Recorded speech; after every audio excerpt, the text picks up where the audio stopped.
Hoje sim, o Palmeiras fez o dever de casa, vitória incontestável 4-0 sobre o Atlético Mineiro na Arena MRV, em um dia em Belo Horizonte que eu acho que não foi dos melhores, eu tenho essa impressão. Além da vitória do Palmeiras, tem a questão do fico do Dudu, que não foi para o Cruzeiro e agora sim parece que está confirmado. Se você quiser saber um pouco mais sobre esse assunto, eu gravei um vídeo recentemente falando sobre isso, tem quase meia hora, ali sim eu gasto a voz. Então para você que quer saber um pouco sobre o que eu penso dessa polêmica toda, eu deixo para vocês esse convite. Mas vamos falar hoje sobre o jogo do Palmeiras e a rodada do Campeonato Brasileiro, porque hoje sim, o Palmeiras fez por merecer e conquistou mais 3 pontos. Antes da gente entrar no nosso assunto de hoje, aquele breve recado para você que está chegando aqui pela primeira vez, você pode se inscrever no canal para receber mais vídeos. Se você gostar do conteúdo, deixa aquele like, mas deixa mesmo que você me ajuda bastante. E dá uma conferida nos links que eu deixo aqui na descrição, comprando qualquer coisa através dos links, você ajuda o meu canal e tem o QR Code aqui no canto da tela para os senhores. Pois bem, vamos lá então, pessoal. Hoje era um daqueles dias que o Palmeiras tinha que aproveitar a chance de enfrentar um Atlético Mineiro muito desfalcado.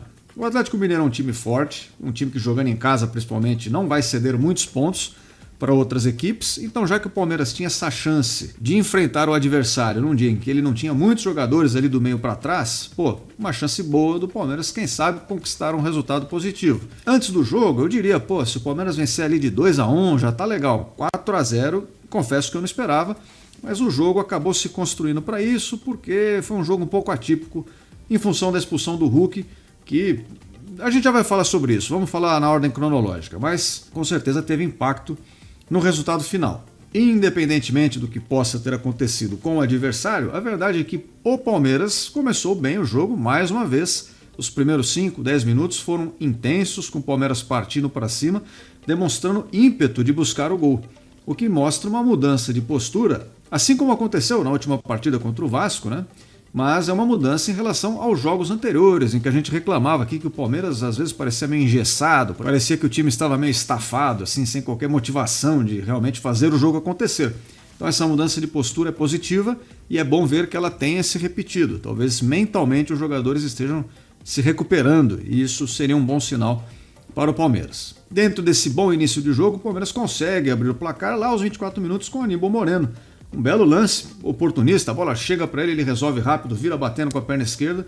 Ficou difícil do goleiro alcançar, até porque tinha um pouco de gente ali na frente, e consegue colocar o Palmeiras na frente do placar. Entre parênteses, a atuação do goleiro do Atlético Mineiro, que estava suprindo a ausência do titular, também não foi, digamos, das melhores. Ele parecia bastante inseguro em vários lances ali. Enfim, acho que ele não estava muito confortável com a partida, entrou numa fria ali, numa roubada, e não foi o melhor dia para ele. Mas, fechando parênteses, depois do gol do Palmeiras, logo na sequência quase tem a expulsão do Hulk, que condiciona muito o que foi o jogo a partir daí. Eu queria vir aqui fazer uma análise do jogo em relação ao desempenho do Palmeiras, que é o que a gente tem questionado um pouco mais, né?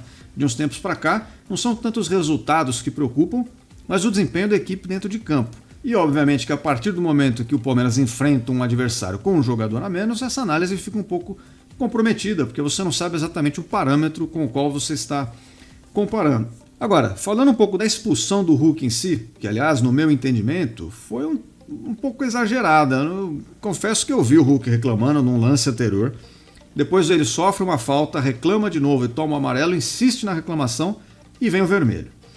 Agora, é claro que teve aquela coisa dele ser um pouco enérgico, né? Ele chegou perto do árbitro, encarou, ficou cara a cara ali com as mãos nas costas, mas o que ele disse para o árbitro claramente deu para ver que não teve nada demais. Ele só ficou questionando: por que você me deu amarelo agora? Por que você me deu? Explica aí, não sei o quê.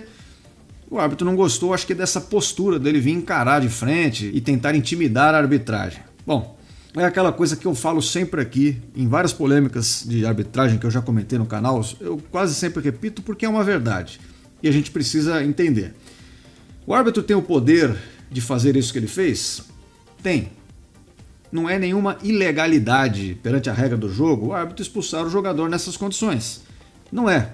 Só que isso se dá exatamente porque o futebol dá ao árbitro esse poder interpretativo dos lances. E aí, o quanto ele considera que aquilo é prejudicial ou não, agressivo ou não, conveniente ou não, fica a critério daquela pessoa que está com o apito na boca. Nós podemos concordar com a decisão ou não, mas em termos de legalidade, foi legalmente expulso? Foi. Eu acho que merecia? Não, eu acho que não merecia. Talvez ali só o amarelo mesmo já fosse o suficiente. Bom, Mas, de novo, fechando mais esse parênteses, é claro que com a menos e o principal jogador e mais aquele monte de desfalques do Atlético, o jogo ficou muito mais fácil para o Palmeiras, que deu até uma reduzida no ritmo, né? O time volta para o segundo tempo já sem tanto ímpeto de buscar mais gols e eles acabaram saindo meio que naturalmente. Com o passar do tempo, o Palmeiras até deu espaço de novo para o Atlético, mas sofreu um pênalti, que foi pênalti mesmo, Zé Rafael sofreu, Piquerez fez o gol. Rafael Veiga mais uma vez cedeu a chance de bater para um outro jogador do time. O que pode significar o quê? Alguém poderia perguntar ao Veiga. Talvez uma falta de confiança pela cobrança que ele sofre, inclusive quando ele perde pênaltis.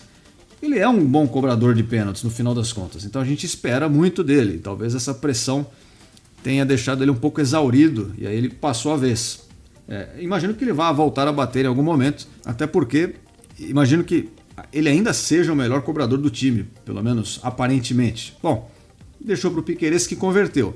Com o passar do tempo, aí o Estevão fez um golaço que recebeu a bola pela direita, trouxe para dentro e fez um gol a lá Estevão mesmo, aquilo que a gente conhece dele já de muito tempo. Bateu no ângulo, não tinha defesa para o goleiro. E por fim, aquele último gol lá no contra-ataque que o Vanderlan cruza para o Flaco Lopes. Quem diria, o Flaco Lopes teve minutos em campo. Alguém teve que descer da montanha para o Flaco Lopes ter a chance dele de fazer um golzinho ali também no final da partida. E terminou 4-0. Bom, do desempenho do Palmeiras, eu gostei da atuação dos meio-campistas, em especial ali do Aníbal Moreno e do Rafael Veiga, acho que hoje eles estavam acordados e em sintonia. Já no ataque não gostei tanto, por incrível que pareça, mas o Lázaro parecia um pouco sumido em campo. O Rony sempre naquela correria de sempre, mas desperdiçando muitos passes, muitos lances.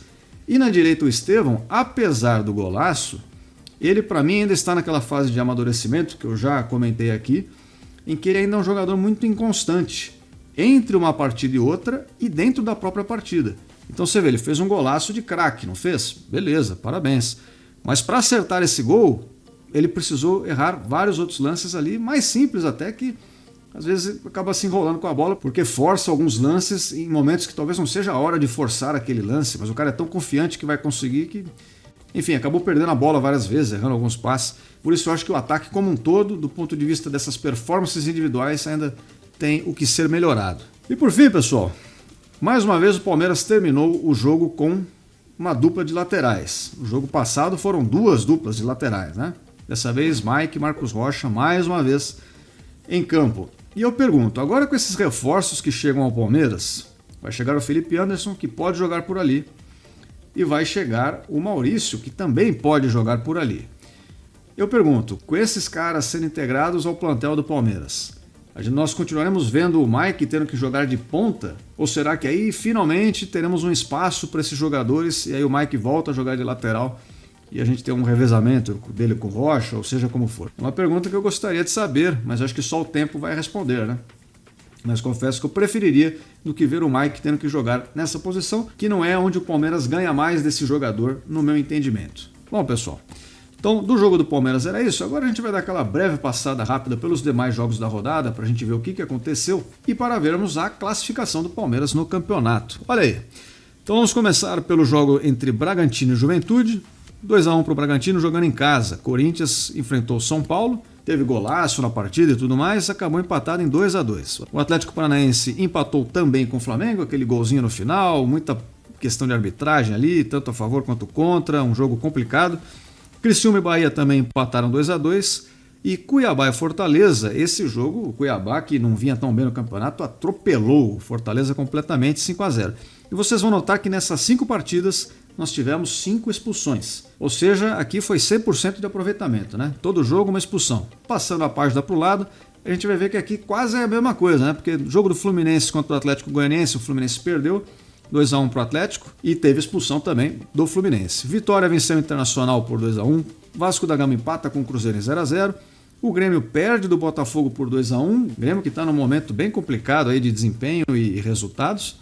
E aqui o nosso jogo de hoje, Palmeiras 4, Atlético Mineiro 0, na casa do Atlético Mineiro, terminando esse dia complicado para os times de Belo Horizonte. E aqui a classificação do campeonato. Botafogo é o líder com 19 pontos, aí você vê que depois vem Flamengo e Bahia com 18, e aí já temos o Palmeiras em 5º lugar, empatado com o Atlético Paranaense, mas com 2 gols a menos no ataque. Não é nem o saldo de gols que deixa o Palmeiras atrás, né? É o número de gols marcados Palmeiras tem 2 a menos, portanto fica em quinto. Aí depois tem aí, ó, São Paulo, Bragantino, Cruzeiro, Atlético Mineiro, Internacional, Juventude e Fortaleza fechando a zona da Sul-Americana. Depois Atlético Goianiense, Cuiabá, Vasco da Gama e Corinthians na zona neutra. E no rebaixamento, Grêmio, Criciúma, Fluminense e Vitória, todos com 6 pontos.